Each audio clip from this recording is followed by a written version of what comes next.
It is exam time in the European Parliament. This is one of the rooms where the so-called confirmation hearings will take place. The 26 nominees for the future European Commission will have to prove that they qualify to take on their portfolios. The process starts on November 4th, and eu-decoded will unpack it for you. Let's see the composition of the new team. If the 16 men and 11 women are approved by the Parliament in the confirmation process, there will be a 60-40% ratio of men to women. However, the President herself and 4 of her 6 Vice Presidents will be women. Around half, or 15 commissioners, hail from the centre-right EPP. 5 belong to the Socialists and Democrats, and another 5 to the Liberal Renew. On the right wing, there is 1 member of the Patriots and 1 of the ECR.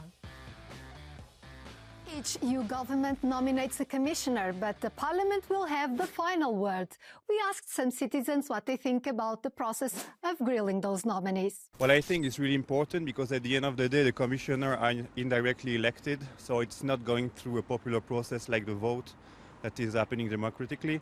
So I think that the fact that the European Parliament has a final say about the EU Commissioner is totally normal to say yes or no. So yeah, I think it's the essence of democracy in Europe. The more transparent recruitment process is, especially in the European institutions, the better it is. I know it was Maria Luisa Albuquerque, and I think she's a good fit for the job because she served as the Minister of Finance in Portugal during the subprime crisis, and only good commissioners will be able to think about important and good reforms of the European Union. I know the person nominated from Cyprus, it's Mr. Cadiz. He will be well performed in his duties, and I think the Parliament will see that. To further decode this topic, I will now speak to my colleague Roman Armango. Hello, Roman. Hi. So you've been following this topic quite a lot. The first step in this parliamentary process involves checking for conflict of interests.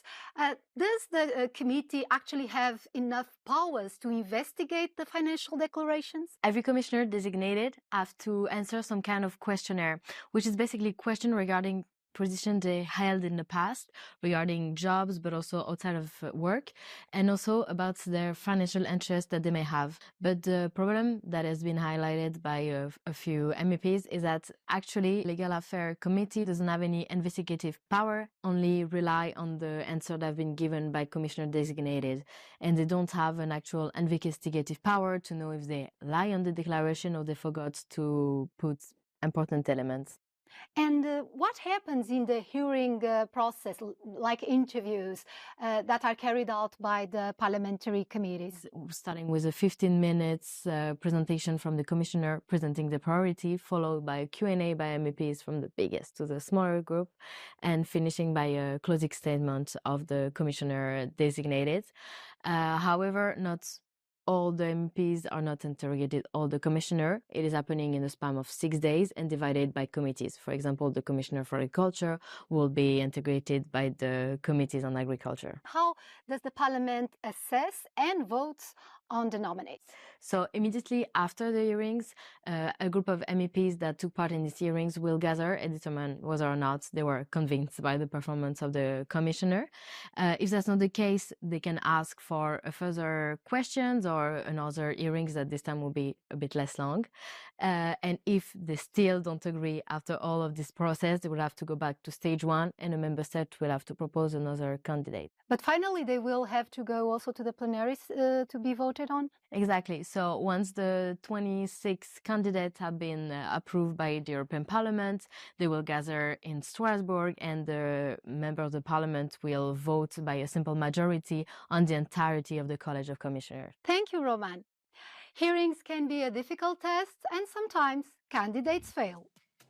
Let's take the example of the latest hearings in 2019. 3 candidates were rejected. Laszlo Trocani from Hungary failed at the stage regarding conflict of interests. The same reason was invoked for Rovana Plum from Romania. Sylvie Goulart from France failed due to doubts about her integrity and expertise. On our decoding journey, I will now speak to a researcher from the Center for European Policy Studies. Hello, Sofia Rosac. Hello. So the Parliament is quite polarized. How will they use this powerful tool over the Commission? I think it's important to know that what we see now is a bit of an institutional muscle flexing also on the side of the European Parliament, because they're aware that the power that they have over the Commission now is the biggest. And who are the most controversial nominees in these hearings, would you say? So the candidates that were widely discussed already for a while as being potentially in danger in the hearings is the Hungarian candidate, Olivier Várhelyi. He has been proven to be, let's say, quite a mouthpiece for Viktor Orban, which is something that, you know, the Parliament did not approve. And also the Slovenian candidate, Marta Kos, is set to be facing probably quite a difficult hearing because there were some cases of mismanagement in her time as an ambassador. But what we see is also, you know, an increasing party political tit for tat in this process. And that is particularly true for the Liberals and the SD, because they only have 4 college members in this commission, and there's 14 EPP, so there is a clear EPP dominance in the next college.